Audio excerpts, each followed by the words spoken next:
Hello, everyone. Good morning. We're going to be watching this PlayStation thing that is about, according to this premiere title, I don't know what the fuck's going on over on this website, 60 seconds away.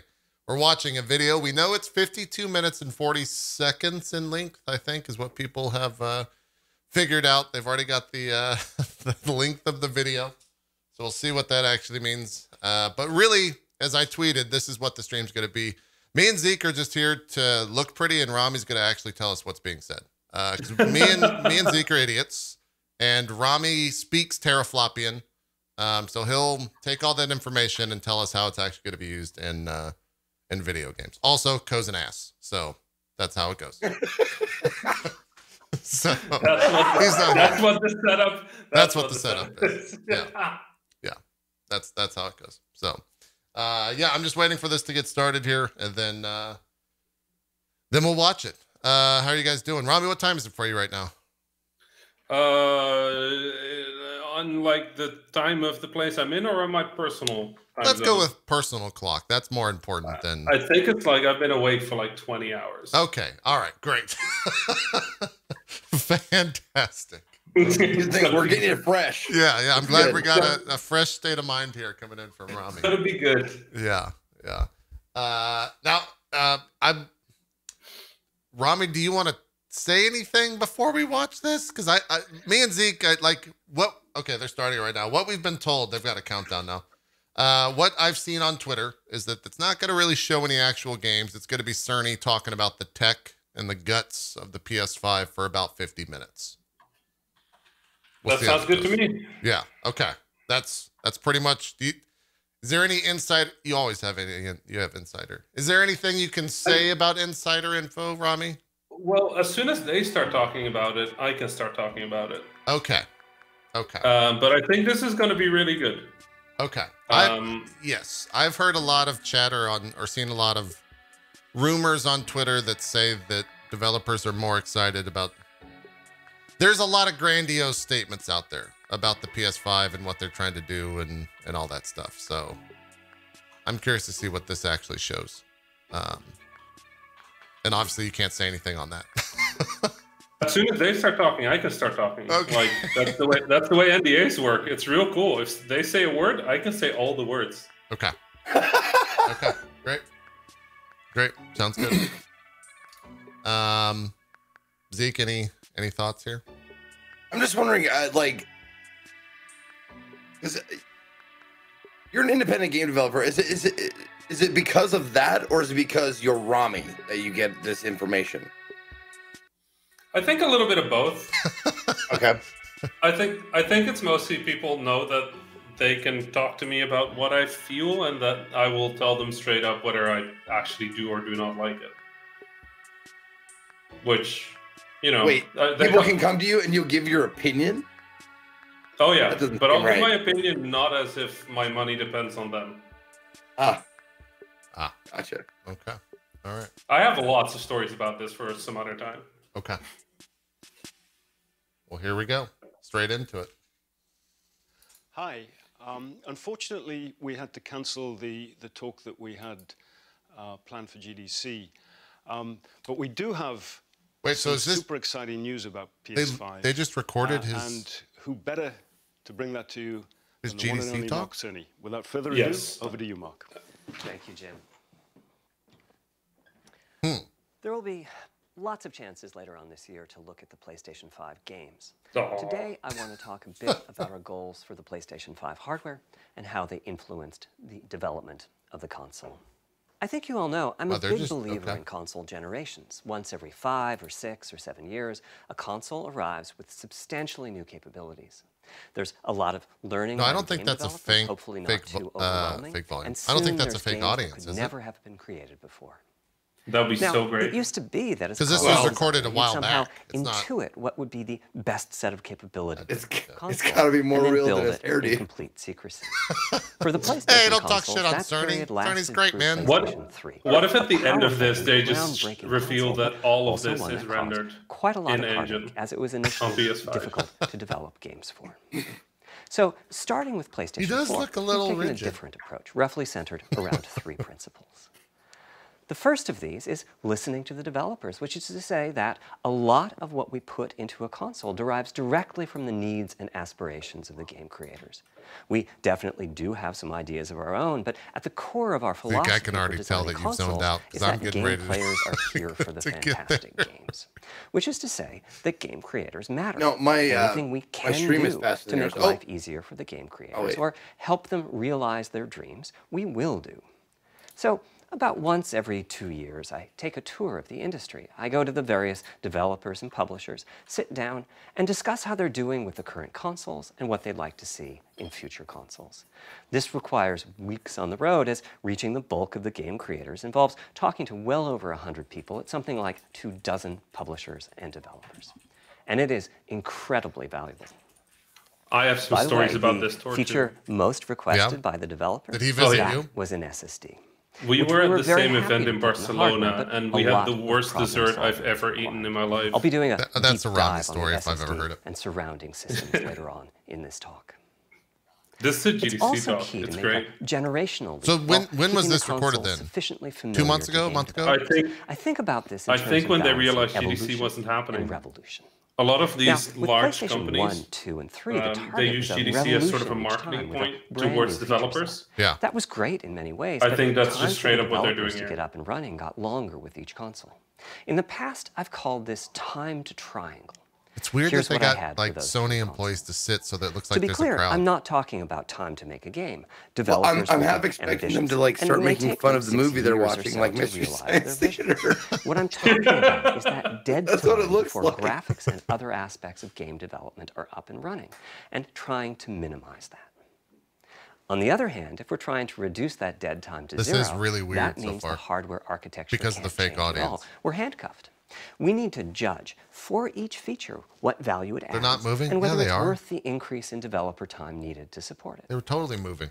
It's not So just with like PlayStation cardboard 4, cutouts. we were able to strike a pretty mean, it good has the balance energy between of a GDC performance talk. and familiarity. Yeah? We got required Yeah. learning back to PlayStation 1 level. Is that a slight at With GDC or is that PS5, just the GPU know? was No, it's definitely just you're the sitting area in a that felt room the for most like an hour tension listening to between somebody talk adding about new teraflops. features Like, and keeping Okay. even for familiar developers, at some point you're like, Ultimately, Sure. I think we've ended up with something under a month of getting them to speed. That feels like we're striking about the right they're balance. people I'll go moving, into a bit Jeff, more look right- detail later today about here. our philosophy with the You just GPU moved. and the specific feature set that resulted from it. Am I It's not also enough very important turtle for for us you? as the hardware team to find Turtle. new You really dreams, can't by which get I mean past his something Dana other than carviness, can you? CPU performance, GPU performance, and the amount of RAM. The increase in graphics performance over the past 2 decades this has been is gonna be astonishing, but there are other areas in which we can innovate and provide significant value to the game creators, and through them, the players. That's why the SSD was very much on our list of directions to explore, See that guy moved regardless right there. of what came out of the conversations cardboard with cutout, game Jeff. developers and publishers. The biggest feature in this category is the custom engine for audio. That's today's final topic.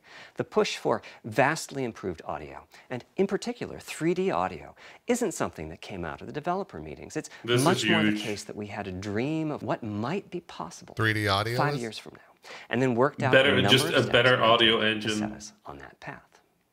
So here again are the 3 principles. Like, The audio first in being games is still enabling the surprisingly desires of just, like, developers to drive basic. the hardware design. you can play a sound, you can To play me, it the loud, you SSD can play really it is the key to the next in generation. 3D. That's It's it. a game Gotcha. changer. And it was the #1 ask from developers for PlayStation 5. As in, we know it's Jesus probably Christ. impossible, but can you put an SSD in it? That was a discussion we were also having internally. It was clear that the presence of a hard drive in every PlayStation 4 was having a positive impact. A lot of things that would simply have been impossible at Blu-ray disc speeds were now possible. At the same time, though, in 2015 and 2016, when we were having these conversations, developers were already banging up against the limits of the hard drive. And a lot of developer time was being spent designing around slow This load. really is their GDC talk. This is I straight up the want to focus GDC in talk. on I'm There's- not kidding. there's one zero number, marketing which is how long influence it on this takes at all. to This is load just a gigabyte GDC of talk. data from a hard drive. The difficulty being that hard drives are neither particularly fast nor flexible. If all your data is in one block, which is frankly not very likely, you can load 50 to 100 megabytes a second, depending on where the data is located on the hard drive. Let's assume it's on the outer edge, which means loading a gigabyte. We're really going into how platter If you drive compress your game packages, you can fit more data on the Blu-ray disc and also effectively boost your hard drive read speed by the compression ratio. We support zlib decompression on PlayStation 4 that gets you something like 50% more data on the disk and 50% higher effective read speed. Unfortunately, though, it's highly likely that your data is scattered around in various files on the hard drive, as well as sourced from multiple locations within those files. The best in the biz, so lots of seeks are needed at 2 to 50-ish. This is actually what he's explaining now is a big reason for why loading is such a pain for developers. And only a third of its time actually loading data. Putting all of that together, a gigabyte is very roughly 20 seconds to load from a hard drive. Now, a gigabyte is not much data. Games are using 5 or 6 gigabytes of RAM on PlayStation 4, so boot times and load times can get pretty grim. Or to put that differently, as a player, you wait for the game to boot, wait for the game to load, wait for the level to reload every time you die, and you wait for what is euphemistically called fast travel. And all of that leads to the dream. What if we could have not just an SSD, but a that's where I remember this guy from. SSD? Me and my ex-wife went to him couples counseling. What would change? Now, SSDs are completely different from hard drives. They don't have seats Nioh. as such. Zeke, if you have a 5 you should treat the creator of Knack with more respect. From 1,000 different locations in that second. The creator of what? Of Knack. As for time to load a gigabyte, this is next gen we're talking about. So memory is bigger. Instead, we should be asking how long to load 2 gigabytes. And the answer is about a quarter. I mean, they've talked about this, but this stuff is amazing. We're talking huge. 2 like orders the of implications magnitude, are meaning incredible. very roughly, it's not just like being able to faster. load stuff fast. Which it's being able to move between areas fast. It's being able to is that the game boots like stream in stuff, stream out stuff. You know how like every Halo area, I mean Halo is Xbox, but you know how every Halo area between the areas there are like weird corridors that make you move around, so we have time enough to stream for shit. It's so fast, it's you won't need to do that anymore. You can actually build normal ass buildings without like C hallways. Travel is taking, like those Spider-Man stuff like this is to being so like we can't even fast that we can't even figure out how we're going to use this yet. Pretty cool, right?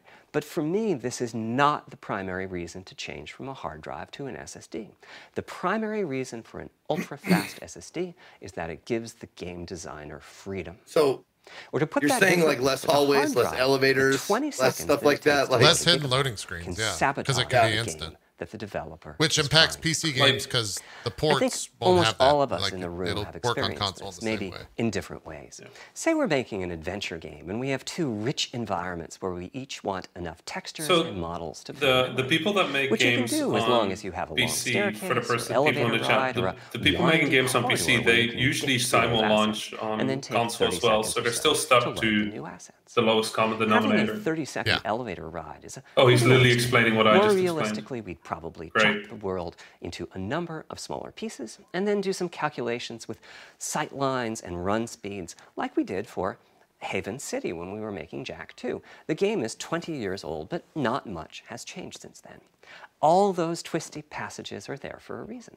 There's a whole subset of level design dedicated to this sort of work, but still, it's a giant distraction for a team that just wants to make their game.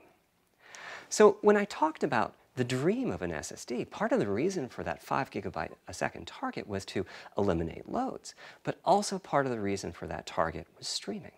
As in, what if the SSD is so fast that as the player is turning around, it's possible to load textures for everything behind the player in that split second? If you figure that it takes half a second to turn, that's 4 gigabytes of compressed data you can load. That sounds about right for next gen. Anyway, back to the hard drive. Another strategy for increasing effective read speed is to make big sequential chunks of data. For example, we might group all the data together for each city block. That sounds like a nightmare for horror games. And the streaming gets faster. But there's a downside. The shit we can do with this is great. In many chunks and therefore is on the hard drive many many Useful times. orange, how dare Marvel you. Spider-Man uses this strategy. It's not like watching a co-current stream. The streaming speed. There's a massive duplication as a result. Some of the objects like mailboxes or news racks are on the hard drive 400 times. What I'm describing here are things that cramp a creative director's style. Either level design gets a little bit boring in places, or the data is duplicated so many times that it no longer fits on the Blu-ray disc. And you end up with hard limits on the player's run speed or driving speed. The player can't go faster than the load speed from the hard drive. And finally, I'm sure many of you have noticed that after a patch download, a PlayStation 4 will sometimes take a long time to install the patch. That's because when just part of a file has been changed, the new data can be downloaded pretty quickly. But before the game boots up, a brand new file has to be constructed that includes the changed portion. Otherwise, every change would add a seek or two. Even so, you can occasionally see this happening on game titles. They start to hitch once they get patched enough. With an SSD, though, no seeks, so no need to make brand new files with the changes incorporated into them, which means no installs as you know them today. No installs as you know them today? One more benefit. Well, isn't that system memory can be used much more efficiently. On PlayStation 4, game How data long have you been holding that in? 14 minutes? And difficult to use. By the time you realize you need a piece of data, it's much too late to go out and load it. So system memory has to contain all of the data that could be used in the next 30 seconds or so. That is pretty sweet, though. That means a lot of the 8 gigabytes of system memory is idle. It's just waiting there to be potentially used. On PlayStation 5, though, the SSD is very close to being like more RAM. Typically, it's fast enough that when you realize you need a piece of data, you can just load it from the SSD and use it. There's no need to have lots of data parked in system memory waiting to potentially be used. A different way of saying that is that most of RAM is working on the game's behalf. This is one of the reasons that 16 gigabytes of GDDR6 feels right for PlayStation 5. The presence of the SSD reduces the need for a on like the mainstream chat, not this. 665,000? So back to the dream of the SSD. Here's the set of targets. Can you imagine how pissed they are? In a second. No load. 700K on YouTube. I think there's way more Z's in the chat than anything else. More game on the disc and more game on the SSD.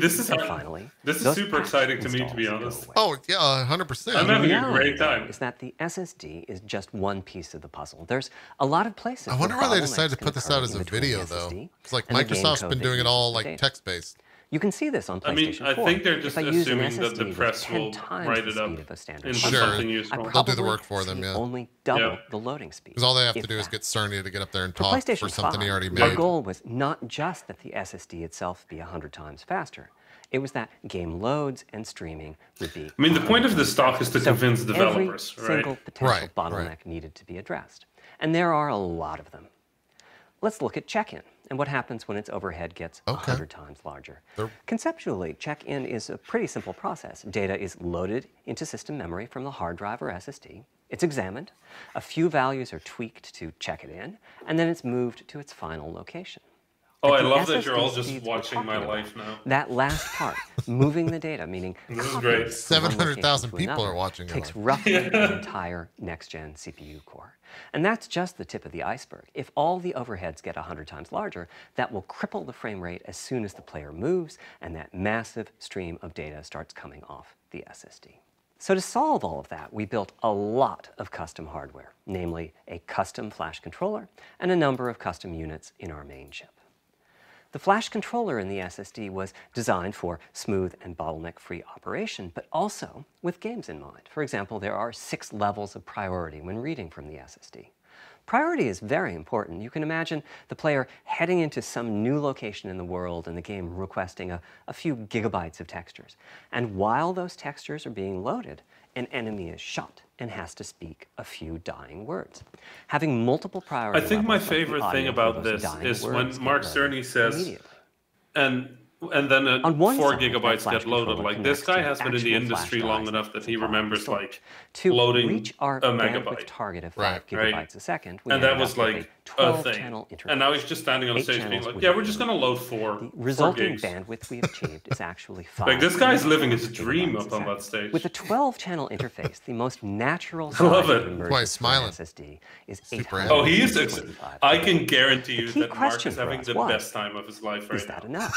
I mean, it's tempting to add more, but Flash certainly doesn't come cheap, and we have a responsibility to our gaming audience to be cost-effective with regards to what we put in the console.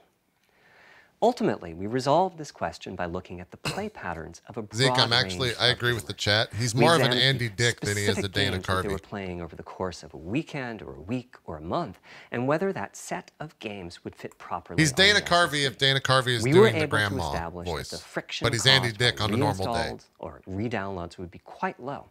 And so we locked in on that 825 gigabyte size, while also preparing multiple strategies so that those who want more storage can add it. I'll go through the details in a moment.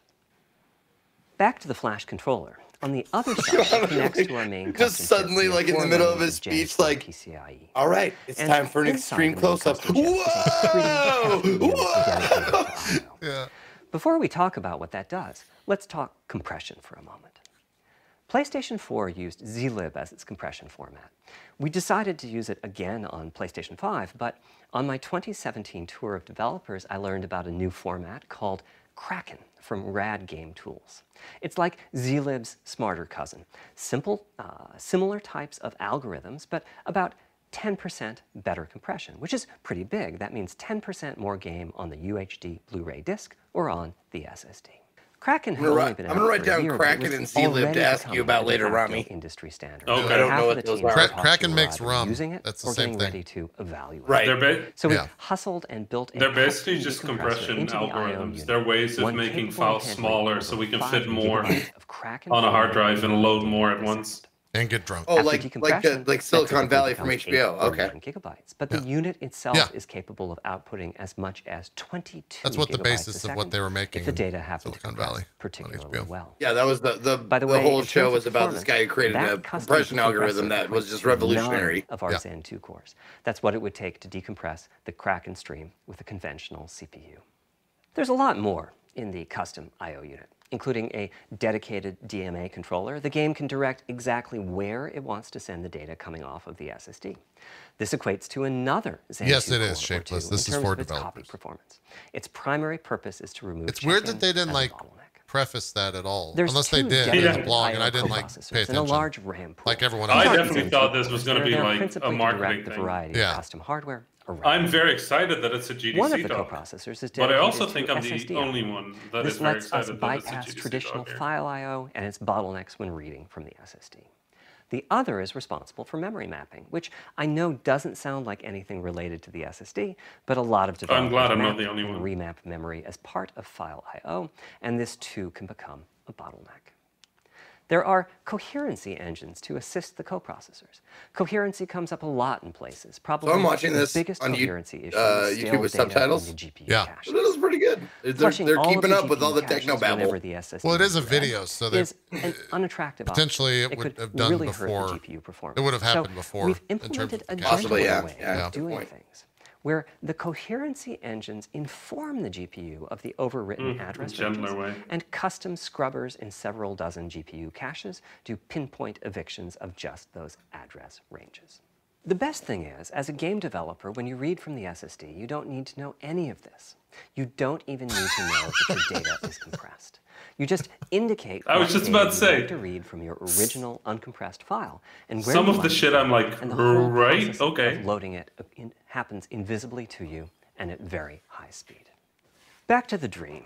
Thanks to all of that surrounding hardware, our 5.5 gigabytes a second really should translate into something like 100 times faster I/O. So you know all the cool shit that I just talked about? You don't need to know any about it. You don't need to know any of that. Become a reality. Well, it's more for like Having said hardware. that, expandability of our SSD is going to be Rami, quite your important. software Flash is costly, and you may very well want I'm to software interested, to whatever we not hardware Yeah. interested. Yeah.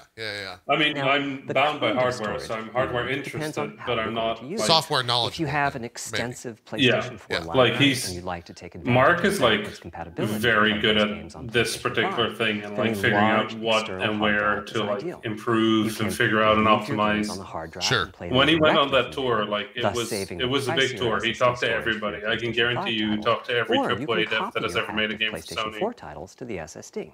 And just went to. In adding more storage. Yo, what do you want? What do you need? 5 titles though. Ideally, you would add to your SSD storage. We will be supporting certain M2 SSDs. These are internal drives that you can get on the open market and install in a bay in the PlayStation 5. As for which ones we support, that's consumer information. I'll get to that in a moment. They connect through the custom I/O unit, just like our SSD does. So they can take full advantage of the decompression, I/O coprocessors, and all the other features I was talking about. That's sick. Here's the catch, though. That commercial drive has to be at least as fast as ours. Games that rely on the speed of our SSD need to work flawlessly with any M2 drive. When I gave the Wired interview last year, I said that the PlayStation 5 SSD was faster than anything available on PC. At the time, that's what I wanted to know. Commercial M2 drives used PCIe 3.0, and 4 lanes of that cap out at 3.5 gigabytes a second. In other words, no PCIe 3.0 drive can hit the required spec. M2 drives with PCIe 4.0 are now out in the market. We're getting samples and seeing 4 or 5 gigabytes a second from them. By year's end, I expect there will be drives that saturate 4.0 and support 7 gigabytes a second. Jesus. Having said that, we are comparing apples and oranges, though, because that commercial M2 drive will have its own architecture, its own flash controller, and so on. For example, the NVMe specification lays out a priority scheme for requests that the M2 drives can use. And that scheme is pretty nice, but it only has 2 true priority levels. Our drive supports 6. We can hook up a drive with only 2 priority levels, definitely, but our custom I/O unit has to arbitrate the extra priorities rather than the M2 drive's flash controller. And so the M2 drive needs a little extra speed to take care of issues arising from the different approach. That commercial drive also needs to physically fit inside of the bay we created in PlayStation 5 for M2 drives. Unlike internal hard drives, there's unfortunately no standard for the height of an M2 drive, and some M2 drives have giant heat sinks. In fact, some of them even have their own fans. Right now, we're getting M2 drive samples and benchmarking in various ways. Xbox doing well because there are specs around, people are getting excited. Sony, hold my kombucha. We'll also be doing some compatibility testing to make sure that the architecture of particular M2 drives isn't too foreign for the game. I wonder if they're going to talk about the cooling. Once we've done that compatibility testing, we should be able to start letting you know which drives will physically fit and which drive samples have benchmarked appropriately high in our testing. It would be great if that happened by launch, but it's likely to be a bit past it. So please hold off on getting that M2 drive until you hear from us. Okay, back to our principles. Balancing evolution and revolution is the second of them. This was definitely a recurring theme with the GPU. We need new GPU features and capabilities. If we only have more performance, it's not really a new generation of console. A lot of people. Of course, many of these capabilities result in more performance. The dreams part. Part of why a PlayStation 5 teraflop. Because I'm guessing you'll have examples. PlayStation 4 teraflop. But we aren't just looking for the performance. We also need the ability to do something with the GPU that could not have been done before. And we need higher performance per watt. Every time we double the performance of some GPU component, we don't want to find out we've doubled the power consumed and the heat produced. But at the same time, we have to make sure the GPU can run PS4 games, and we have to ensure that the architecture is easy for the developers to adopt. I love Mark. Now, backwards compatibility was handled masterfully by AMD. They treated it as a key need throughout the design process. As our solution to adding new features without blindsiding developers, we made sure that if there were new significant features, it would be optional to use them.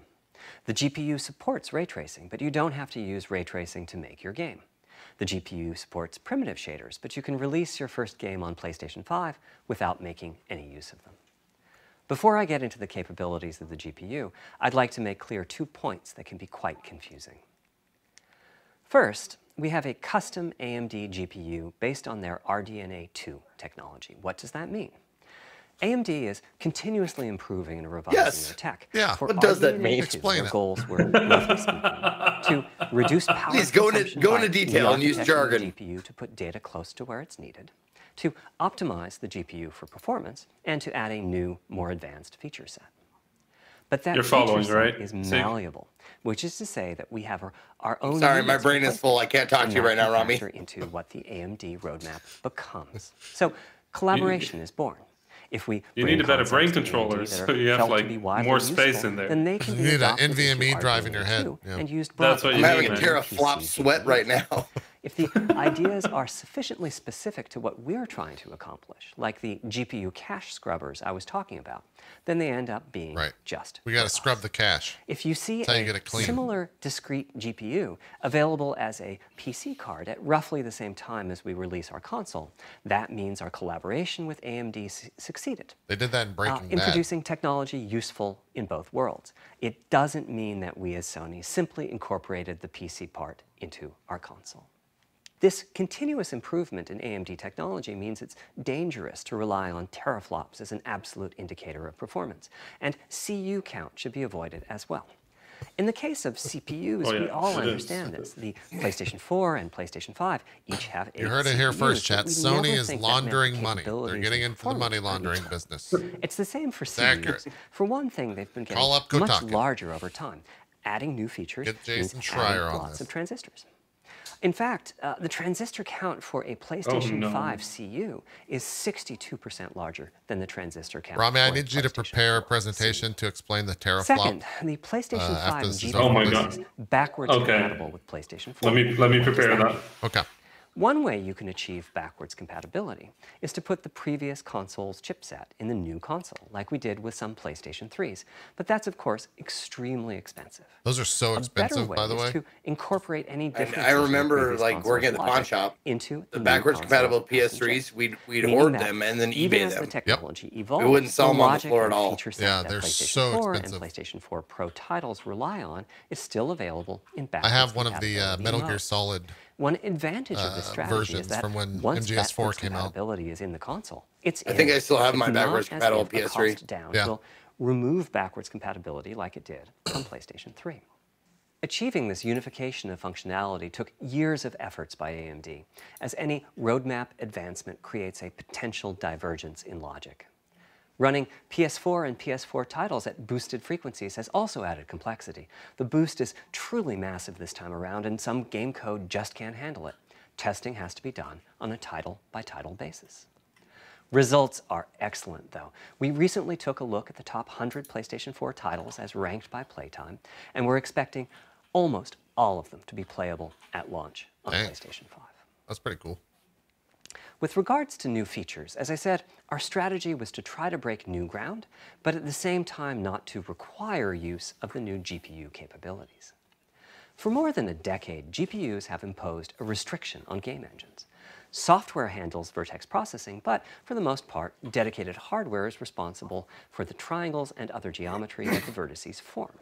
That means it's not possible to do even basic optimizations, such as aborting processing of a vertex. Visual cousin from my chat goes, is this guy using text-to-speech? PlayStation 5 has a new unit called the geometry. No, he's just being very clear. Triangles and other the fun part for me is he hasn't stuttered once. As a game developer, his enunciation is impeccable. Phenomenal. So good. More capable than the PS4 GPU. I mean, the reason why I feel okay making fun of this guy or whatever, like, because I'm punching up, because this guy is scarily intelligent. Vertices and triangles. More complex usage involves something called primitive shaders, which allow the game to synthesize geometry on the fly as it's being rendered. It's a brand new capability. Are we correcting Using one word? primitive shaders on PlayStation 5 will allow somebody in the main chat just said it's not boring, it's science. Smoothly varying level of detail, addition of procedural detail to they're not mutually exclusive, and improvements to particle effects and other visual special effects. Another major new feature of our custom RDNA 2-based GPU is ray tracing, using the same strategy as AMD's upcoming PC GPUs. Oh boy. The CUs contain a new specialized unit called Carmack's speeches are very different from calculate the intersection of the last time I saw Carmack's speech speak about ray tracing, he went into like some government conspiracy thing. It's data was wild. RAM that contains all of your good talk, and then he just went back to ray tracing. There's a set of formats you can use. They're variations on the same. I think it was Steam Dev Days. Then, in your shader program, you use a new instruction that asks the intersection engine to check array against the BVH. While the intersection engine is processing the requested ray triangle or ray box intersections, the shaders are free to do other work. Having said that, the ray tracing instruction is pretty memory intensive, so it's a good mix with logic-heavy code. There's of course no need to use ray tracing. PS4 graphics engines will run just fine on PlayStation 5, but it presents an opportunity for those interested. I'm thinking it'll take less than 1 million rays a second to have a big impact on audio. I'm so excited for every PlayStation 2 game to just get like with a bit more of the GPU invested in ray tracing, that's all I want. It's possible to do some very nice global illumination. Having said that, adding ray-traced shadows and reflections does that mean it'll like engine could clean up take hundreds of millions like the graphics of our PS2 games and stuff like that? Could take billions. No, it'll actually just look weird. Have you seen the starting to get quite bullish. I've already seen a PlayStation 5 title that's successfully using ray-tracing-based reflections in complex animated scenes. Let's look at that after this. Only modest cost. I think Minecraft also Another has set of issues for the GPU similar involved size and frequency. How big do we make the GPU, and what frequency do we run it at? This is a balancing act. The chip has a cost, and there's a cost for whatever we use to supply that chip with power and to cool it. In general, I like running the GPU at a higher frequency. Let me show you why. Here's 2 possible configurations for a GPU roughly of the level of the PlayStation 4 Pro. This is a thought experiment. Don't take these configurations too seriously. Oh my god, this is so good.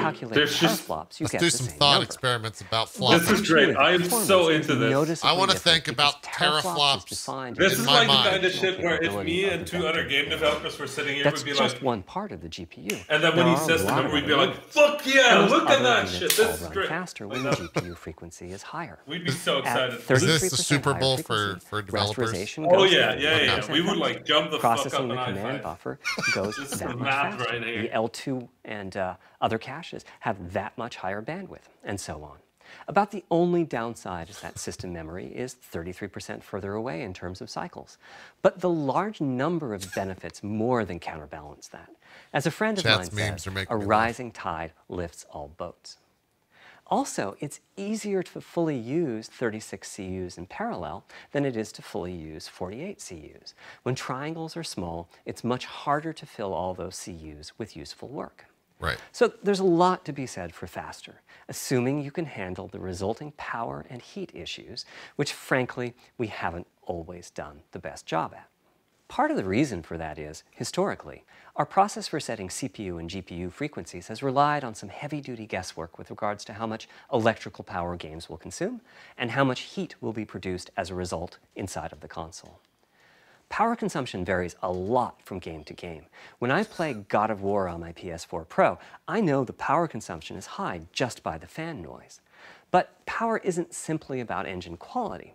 It's about the minutiae of what's being displayed and how. It's counterintuitive, but processing dense geometry typically consumes less power than processing simple Rami, geometry, is the PS4 a bomb in this I suspect graph? Like what is Horizon's map screen what's happening? with its low triangle It's just showing how hot they get, so yes, it's basically a bomb. Okay, all right. Our process on previous consoles has been to try to guess what the maximum power consumption it's like, during can the you entire boil an console egg on lifetime this? might be, which is to say, the worst case scene in the worst case game, and prepare a cooling solution that we think will be quiet at that power level. If we get it right, fan noise is minimal. If we get it wrong, the console will be quite loud for the higher power games, and there's even a chance that it might overheat and shut down if we misestimate power too badly. PlayStation 5 is especially challenging because the CPU supports 200 all those icons represented games that consume power. These are so great the axis here and there, is God of War, like the car was like a racing game. Okay. Or are they? I guess Horizon Zero Dawn was in there. 256-bit instruction the usage, arrow, we need to set the CPU clock substantially lower or noticeably increase the size of the power supply and fan. So after much discussion, we decided to go with a very different direction on PlayStation 5. We built a GPU with 36 CUs. Mind you, RDNA 2 CUs are large. Each has 62% I love that more he explained it and then went, so we're not doing that. So if we compare transistor counts, 36 RDNA 2 CUs equates to roughly 58 PlayStation 4 CUs. It is a fairly sizable GPU. Then we went with a variable frequency strategy for PlayStation 5, which is to say we continuously run the GPU and CPU in boost mode.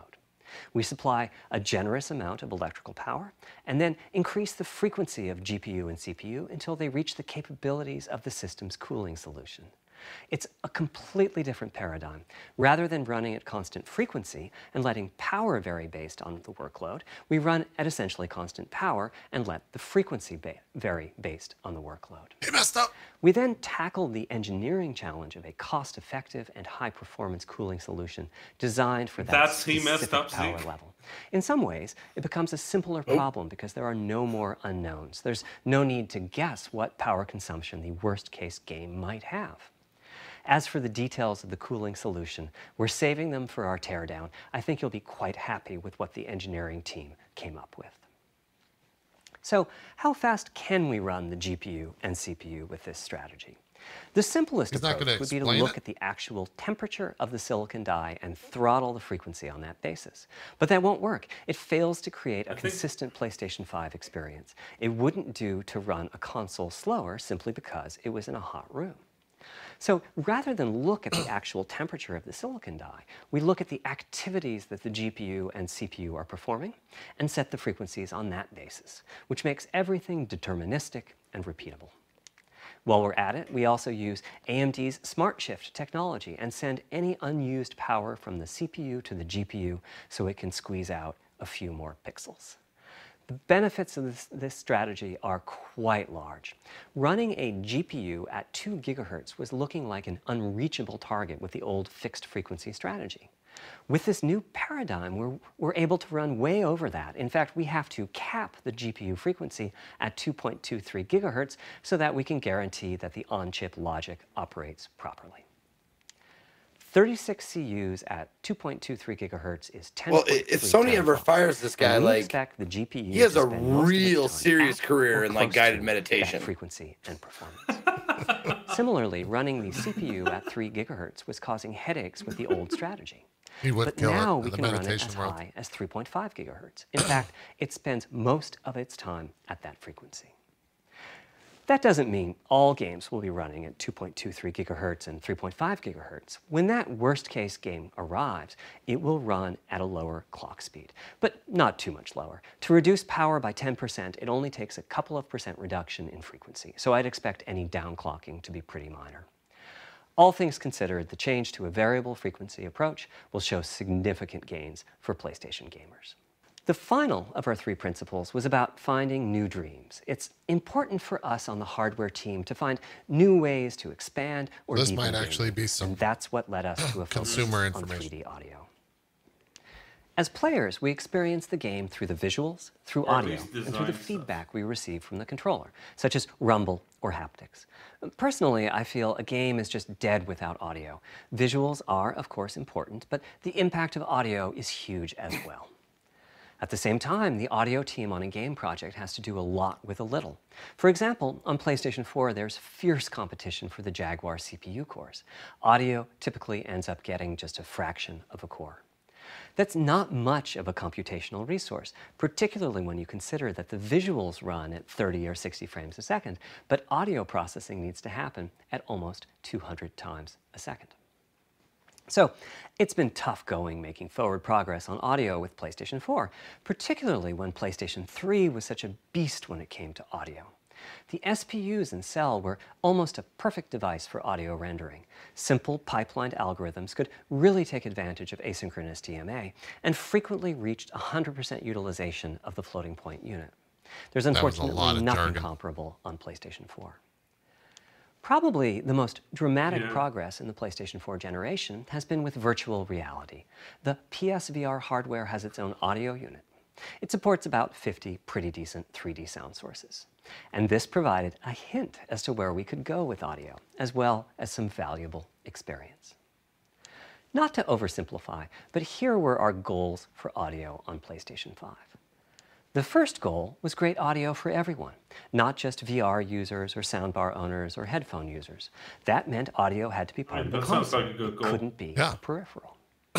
The second goal was to support hundreds of sound sources. We didn't want developers to have to pick and choose what sounds would get 3D effects and which wouldn't. We wanted every sound in the game to have dimensionality. And finally, we wanted to really take on the challenges of presence and locality. Now, when we say presence, we mean the feeling that you're actually there. You've entered the matrix. It's not, of course, something we thought we could perfectly achieve, but the idea was that if we stopped using just a rain sound and instead used lots of 3D audio sources for raindrops hitting the ground at all sorts of locations around you, then at some point your brain would take a leap and you'd begin to have this feeling of real presence inside the virtual world of the game. This has the capacity to affect your appreciation of the game, just like music in a game does.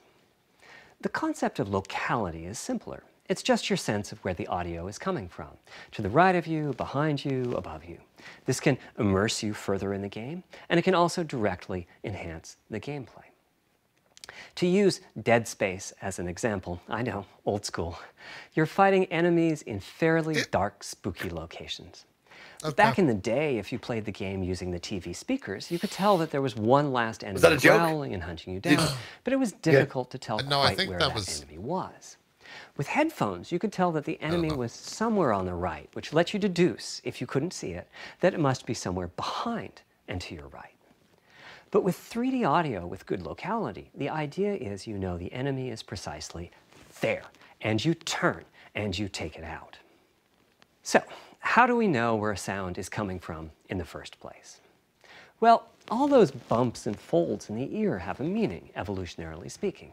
Based on what direction the sound is coming from, sound waves bounce around inside the ear, there's some constructive and destructive interference, and the result is a change in volume.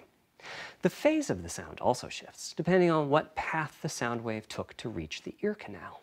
These volume changes and phase shifts are different for each direction and also vary depending on the frequency of the sound. Head size and head shape also impact the sound in a similar fashion. The way that the sound changes, based on direction and frequency, can be encoded in a table called the Head-Related Transfer Function, or HRTF. Here's part of one. Everyone knows the vertical axis is the frequency. The horizontal axis is the direction, front, back, left, right, and the color gives the degree of attenuation of the sound at that frequency. The HRTF is as unique to an individual as a fingerprint is. In fact, you're looking at mine right now. Here's how we measure an HRTF. We've taken hundreds of people through this process. We put a microphone in the subject's left and right ear canals, and then sit the subject down in the middle of an array of 22 speakers. We then play an audio sweep from each speaker as we rotate the subject. In the course of 10 or 20 minutes, we're able to sample the HRTF at over 1,000 locations. Using an HRTF when rendering audio creates unparalleled quality, but it's computational. So we're all going to have to go to our local GameStop the simplest and sit down for 20 minutes. This is how GameStop's going to get saved. Yeah, this is, Reggie's got a big idea. We sample. This is the one. Unfortunately, the processing has to be done in frequency domain rather than time domain, so there's multiple fast Fourier transforms needed for every sound source, for every audio tick. That's a lot of multiplies. This computational complexity was the determining factor for our strategy. It meant we had to bite the bullet and design and build a custom hardware unit for 3D audio. Collectively, we're referring to the hardware unit and the proprietary algorithms we run on it as Tempest 3D Audio Tech. The meaning of 3D audio and technology should be pretty obvious here. As for Tempest, I feel it really reflects our goals with audio. It suggests a certain intensity of experience and also hints at I'm just excited that there's other people yelling about Fourier transformations. It's based on AMD's GPU technology. We modified a compute unit in such a way as to make it very close to the SPUs in PlayStation 3. Remember when I said that they were ideal for audio? So the Tempest engine has no caches, just like an SPU. All data access is via DMA, just like an SPU. Our target was that it would have more power than a CPU, thanks to the parallelism that a GPU can achieve, and that it would be more efficient than our GPU. Remember when I said this might be interesting to consumers? The goal is to make possible 100% utilization of the CU's vector units. Where we ended up is a unit with roughly the same SIMD power and bandwidth as all 8 Jaguar cores. How many people watching on YouTube, chat? Combined. If we break a million? 623,000. Oh, they've dropped 80K? That's enough for something like 5,000 sound sources.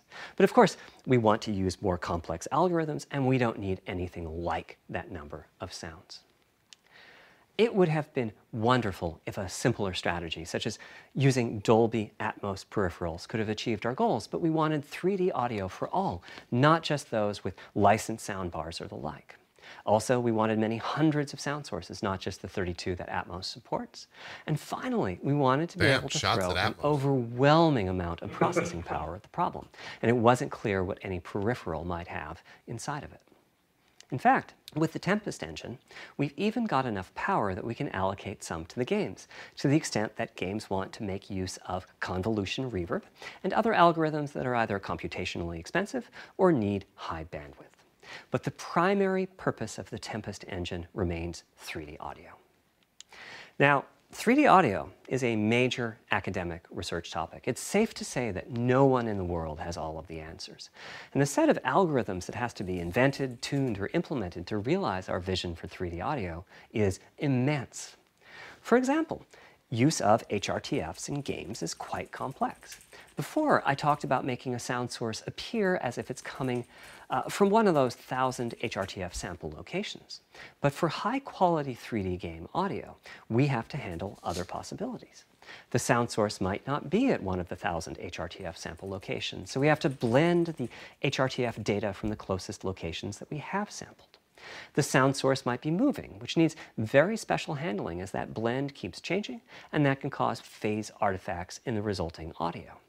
Or the sound source might have a size to it, meaning it should feel as if it's coming from an area rather than a single point. There's also whole categories of approaches. Everyone in chat have that. 3D audio can be implemented using individual processing of 3D sound sources. But alternatively, ambisonics can be used for 3D audio. Ambisonics being somewhat like the spherical harmonics used in computer graphics. And finally, there's audio devices. The player might be using headphones or TV speakers or have a higher-end surround sound setup with 6 or more speakers, all of which need different approaches. That's a lot of variations. It's nice to have the computational resources of the Tempest engine, but it's clear that achieving our ultimate goals with 3D audio is going to be a multi-year, step-by-step process. Having said that, headphone audio implementation is largely complete at this time. It was a natural place for us to start. With headphones, we control exactly what each ear hears, and therefore the algorithmic development and implementation are more straightforward. For TV speakers and stereo speakers, we're in the process of implementing virtual surround sound. The idea being that if you're sitting in a sweet spot in front of the TV, then the sound can be made to feel as if it's coming from any direction, even behind you. Virtual surround sound has a lot in common with 3D audio on headphones, but it's more complex because the left ear can hear the right speaker and vice versa. We have a basic implementation of virtual surround sound up and running. We're now looking at increasing the size of that sweet spot, which is to say, making the area you need to be in to feel the 3D effect larger, and we're also working to boost the sense of locality. Headphone audio is the current gold standard for 3D audio on PlayStation 5, but we're going to see what we can do to bring virtual surround sound to a similar level, after which we'll start in on setups with more speakers, such as 6-channel surround sound. It's now to the point where some of the PlayStation 5 games in development are extensively using these systems. I think it's got about One of the a game demos allows you to toggle between conventional PlayStation 4 style stereo audio and our new 3D audio. I listened with just an ordinary pair of over-the-ear headphones, and wow, I could feel a difference. 3D audio has that dimensional feel to it. Conventional stereo audio feels smashed flat by comparison. The improvement is obvious. So, a big advancement, but have I entered the matrix? Does my brain believe I'm really there? Have you entered like I was talking about earlier when I explained our target of presence. Well, the answer is no, but you've probably caught on to what's missing here, namely whose HRTF was being used. It wasn't mine. It was the default HRTF. The audio team analyzed the hundreds that they measured and chose the one they felt was the closest fit to the total game-playing audience. This shows a piece of the default HRTF on the left and my HRTF on the right. You can see that the general features are much the same, but the details are quite different. With the default HRTF, as I said, the 3D audio sounds pretty great. When I use my HRTF, though, the audio reaches a higher level of realism, which is to say that when using headphones and my HRTF, I occasionally get fooled and even think a sound is coming from the real world when it's actually coming from the game. A corollary to this is that there are a few people whose HRTFs are sufficiently far from the default HRTF, that's the red dot here, that they can toggle between PS4 style and PS5 style audio and not sense much difference. I've had a few people describe the PlayStation 5's 3D audio as sounding like a bit better stereo audio. Presumably they're the ones at the very edges of this diagram. Which means what HRTF you're using is key. I'd like everyone to be able to experience what I'm experiencing, but obviously it's not possible to measure the HRTF of every PlayStation user.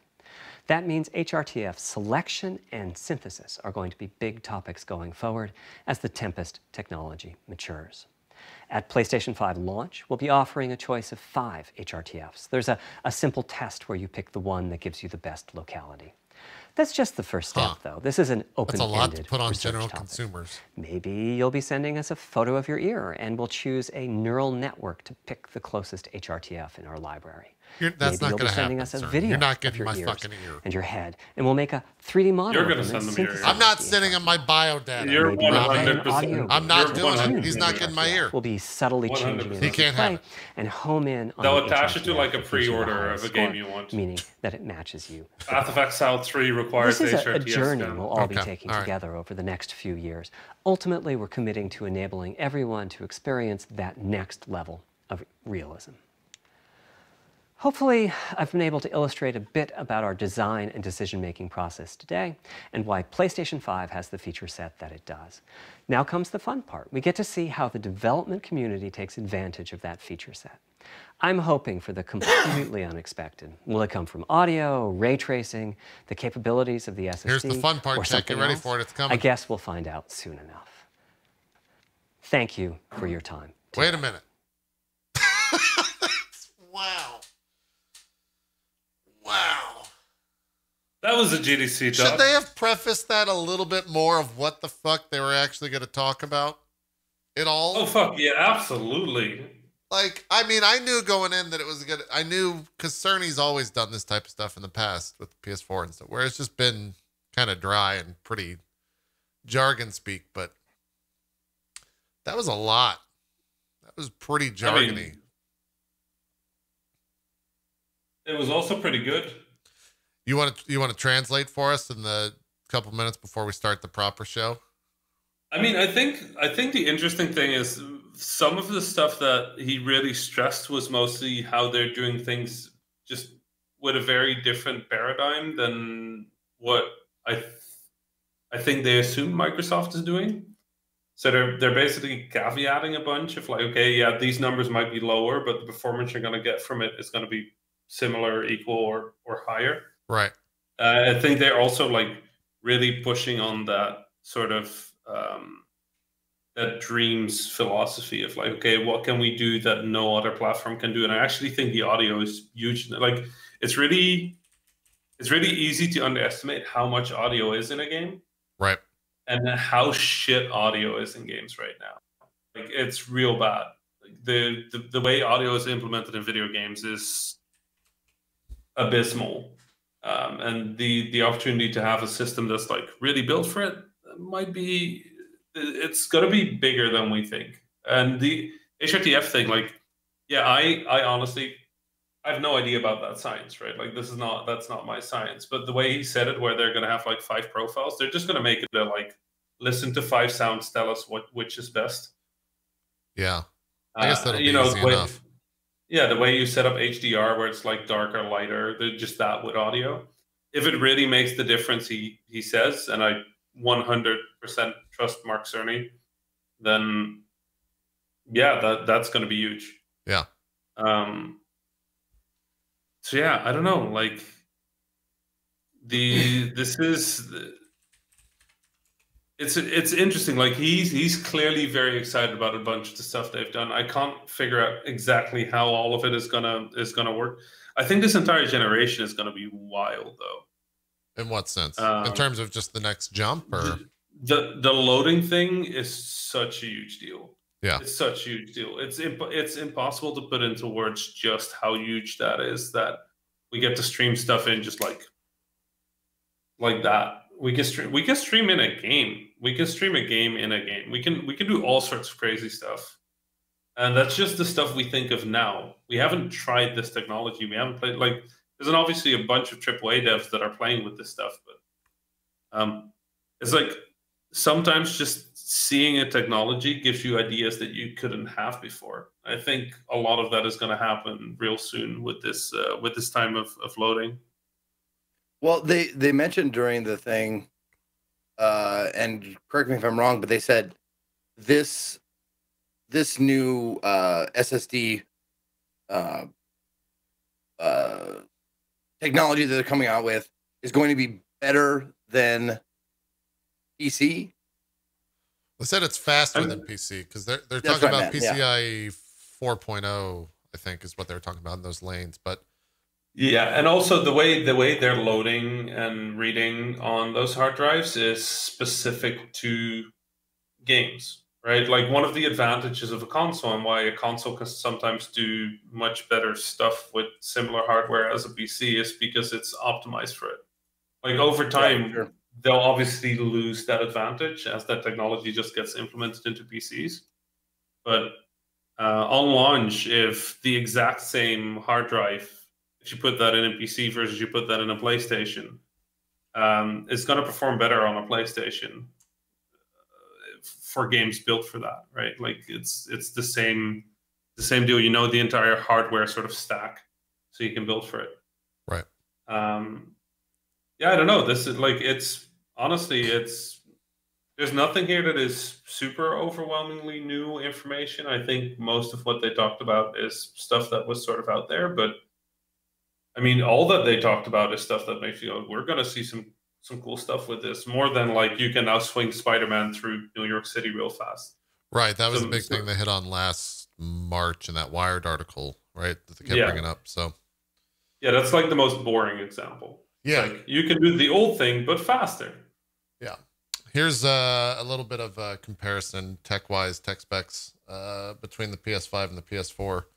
If you care about anything, is there anything on this list here that strikes you, Rami? I mean, obviously the what we were just talking about, the IO throughput is the biggest thing here. Sure. The CPUs, like we know that the way CPUs work is the way they grow is pretty predictable at this point. The way they were explaining the variable frequency thing is interesting, and the way the CPU architecture is built is interesting, but I don't think it will affect most games all that much. It just means that the system will be stable and they have a better control of, like, you know, the PlayStation thing where it gets 4,000 degrees and like takes off because the fan is blowing so hard that it flies out your window, that thing. Yeah. We'll have to see whether that works or not, but it seems like impressive architecture to me. Yeah, the GPU is faster, like no shit. Same thing, architecture sounds really interesting there. But yeah, no, I mean, I think nothing there is really a game changer. It's just better. It's better built, easier to use. They're taking away a lot of stuff that developers had to worry about before by just being more powerful or being better, having a better architecture. I think that's a lot of the early talk. Was just him going to developers and being, okay, what do you want us to do? What do you want to do yourself? And it seems like they struck a really nice balance there. Sure. So I don't know. Most of this sounds really good, and it sounds like the stuff they've customized, you know, the stuff they've custom made really sounds like they know what they want with it, and that'll give a lot of developers a good idea of what to do with it at launch. Right. That information that we were just looking at came from a Digital Foundry article, which is quite extensive if you're at all interested in reading I think that what this article is doing is kind of breaking down all the jargon and putting it into non-developer speak, so that the average consumer can try to understand everything that was said without, having to become a developer themselves. So, yeah. What about, have you been following the Xbox stuff that they've been putting out at all this past week, Rami, in terms of specs and all that information? It's definitely a bit more like, what's the word? Like, I think what I liked about this is you can really tell what their philosophy is and where they're focusing their stuff. Well, I feel the Xbox stuff is a bit more sterile, right? It's just like, here are the numbers. They are big. Big is good. Yeah. I mean, I'm actually really interested in how this is going to play out, because I can't believe 630,000 people just watched a GDC talk by Mark Cerny. They're hungry, man. I don't know. They want information for sure. Yeah. Well, for anything, like no E3, no, like these announcements are just like, fucking.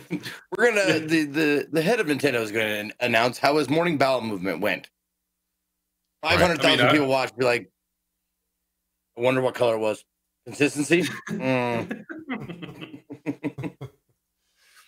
Yeah, I don't know. Like it's a weird year for games. We don't know what, like, everybody I've talked to is just like, we don't know what to do. We have no idea what to do with this year. We don't know how to run our marketing. We don't know how to run our promotion. We don't know how to do developer outreach.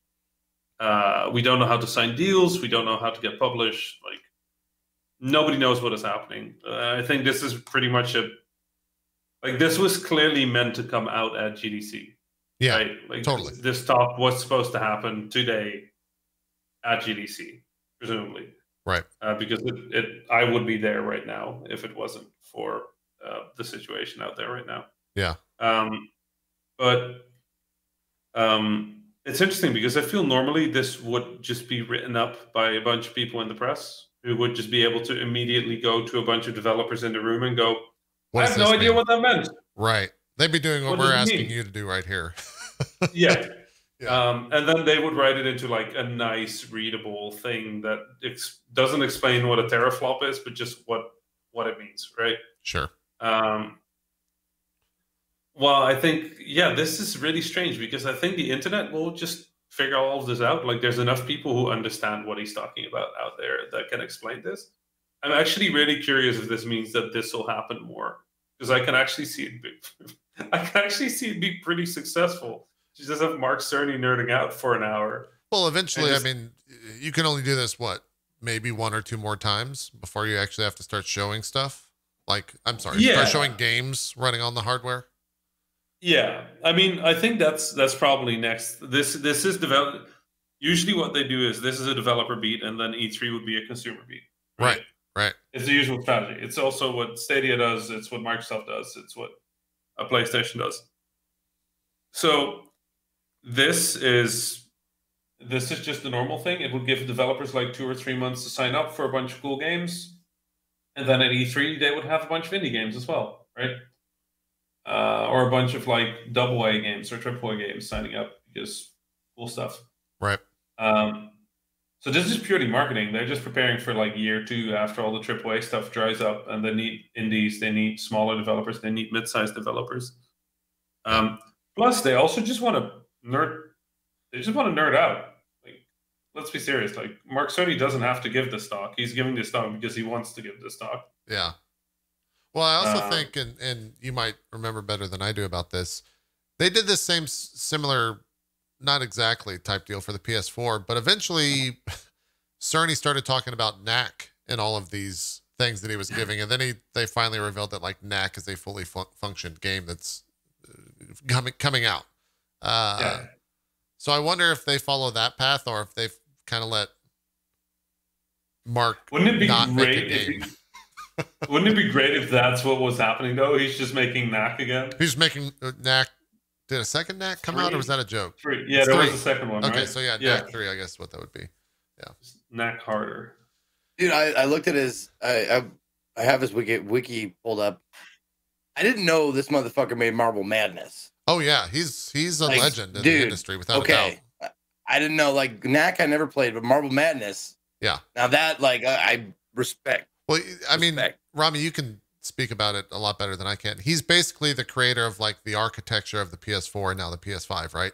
Yeah. Yeah. Yeah. He is placed, like, people think of whoever is in charge of like Herman Hulst or any of them as like place. Mark Cerny is the PlayStation.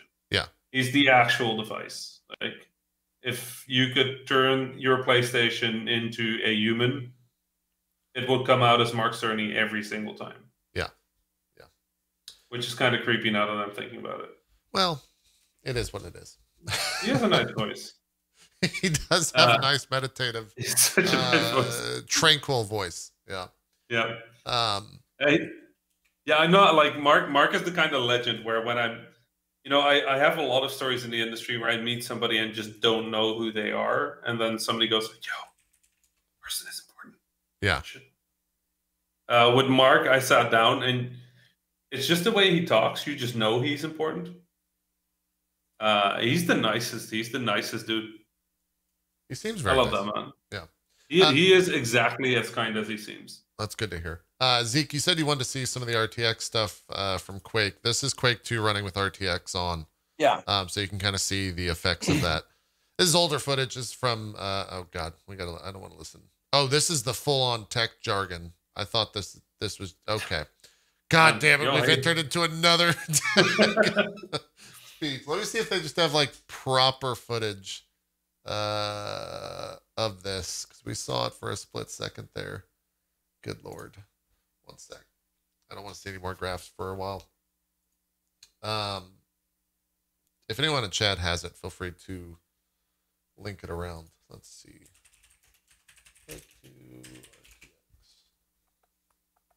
So, well, maybe just I'll just ask, like, what does ray tracing do to old games?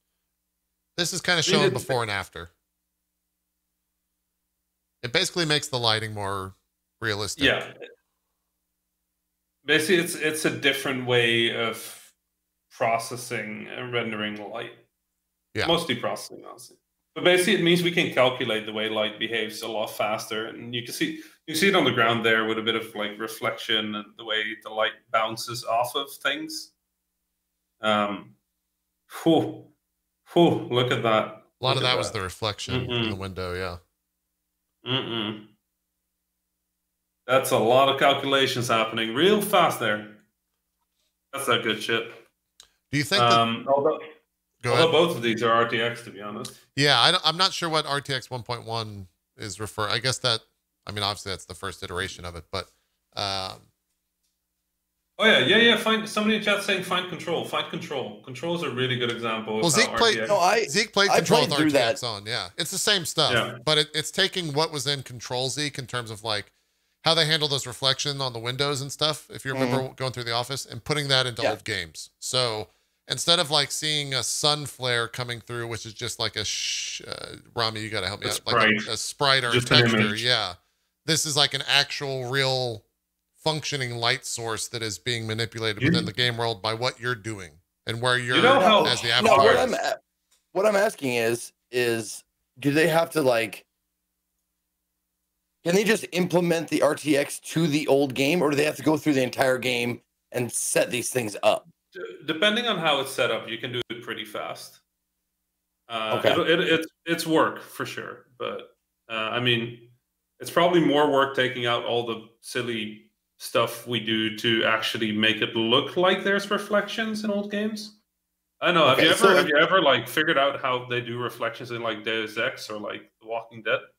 Because it's some funny stuff. Yeah, we've talked about mirrors and stuff in games before with you, and why they're mostly broken or they don't work in games. Yeah, Zeke, we're jumping the gun a little bit because I know you played Dreams this past week, but did you go into the Dreams? Like, did you make any of your own games, Zeke, or did you get into that side of Dreams at all, or were you just playing games? I didn't do any of the creator. I'm not a creator. Yeah, I'm not either. I'm a player. I jumped in for 5 seconds just to pull in other people's assets.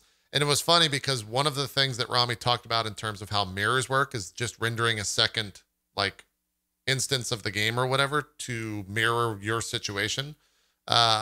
In Dreams, there was a thing where to get a shadow, that was much bigger behind what was actually happening in front of me. They just rendered a bigger version of what was happening in front of me and put it really far up in the like dream sphere and had that put on behind the back of what was happening right in front of me and like the weird animation. So people are even doing that shit in dreams, which was fascinating for me to see. Like to peel back the curtain a little bit and see that was pretty fucking cool for sure. Well, I'd imagine game development is like we're sitting out in the audience and we're watching like a professional magician. And then you take like, you get up during the act, during the illusion, and you walk around to the back of the stage, and it's just a big fucking mess. Like, yeah, there's like wires and like trapdoors and like, you know, shit like that. And you're like, wow, how this looks so clean from the audience. Yeah. But back here, it's like shit's everywhere. Yeah. This is way too accurate. This is way too precise. I cry at my code every time. Not because it's beautiful. I can guarantee you it's not because it's beautiful. Yeah. Well, when I don't remember what his name is, but the dev of VVVVVV, Eric Kavanagh, when he released the source code. Yeah, I remember that. Source code, yeah. And people looked at it and were like, "What the fuck? Why does this game work? How does this work? I don't understand it." But it's kind of like when like streamers like, this is what you see. This area of my life, immaculate. It's spotless. It's clean. But if I show you the fucking mess behind my desk of wires and cords and knots and tangles and shit like that, it is a fucking nightmare back there. Yep, it is. Well, let's take a break and we'll like do a proper DF intro. Co's internet is too shitty, so he won't be joining us. So it'll probably be a little bit different of a show flow in terms of what we talk about. We might not even go the full 3 hours since we've already kind of talked about it for an hour, but there's stuff to talk about. We got Rami here. We can kind of talk to Rami for hours and find interesting things. So we'll probably do just that. There's stuff going on in the world that obviously impacts games and impacts everyone else. And we'll talk about that stuff as well. And then, you know, we have played some games sprinkled in there. I've jumped into Nioh 2. Zeke's been playing more Persona. He jumped into Dreams all day Sunday, which I'm very interested to hear about because I caught a snippet of that. And that game is fascinating on any wavelength to talk about. So we'll do all that stuff and more in a proper version of Drop Frames. But this, I guess we're going to put this up on YouTube, but it's going to be an hour of us just kind of staring at the screen being serenaded by Mark. So... and me just being so excited. Yeah, if you watched all that, then thanks for watching, I guess, if you're watching the VOD. If not, I'll talk about that at the start of Drop Frames as well. So we're going to take a break. We'll be right back with a actual Drop Frame show right after this. We'll see you guys then.